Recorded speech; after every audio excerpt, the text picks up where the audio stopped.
Yeah, naririnig mo ba yon?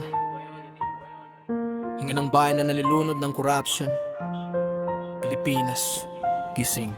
Yeah, daming pruweba, pero walang kumikilos. Luha ng mahirap sa kalsada, di napapansin ng pulis. Dami raw proyekto, pero saan napunta? Papel lang pala, pero bilyon ang binubura. Nasa mesa na ang budget, biglang naglalaho. May multo sa Senado, parang may nagtatago. Tuloy ang palabas, wala namang nagbabago. Tayo ang nagbabayad habang sila ang lumalago.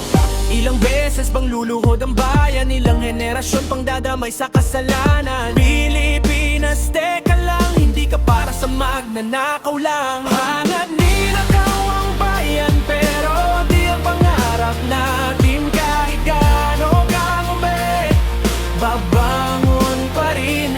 Kung sila'y may kapangyarihan, tayo'y may lakas ng tinig. Pilipinas, lumalaban, hindi kailanman bibitin.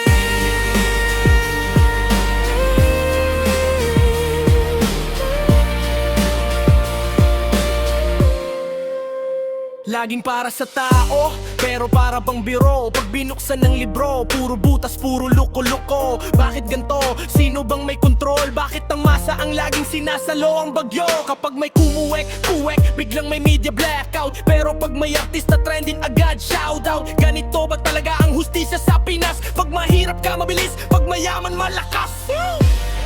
Hindi ito rant lang, ito'y paalala. Pag nanakaw sa bayan, pag nanakaw sa kinabukasan, kung tahimik tayo, sino pa ang lalaban? Yaman ninakaw ang bayan, pero di ang pangarap natin. Kahit gaano karumi, babangon pa rin. Kung sila'y may kapangyarihan, tayo'y may lakas ng tinig. Pilipinas, lumalaban, hindi kailanman bibitin. Isang Pinas, isang tinig, hindi para sa korupsyon, kundi para sa kinabukasan. Tayo ang bayan, tayo ang laban.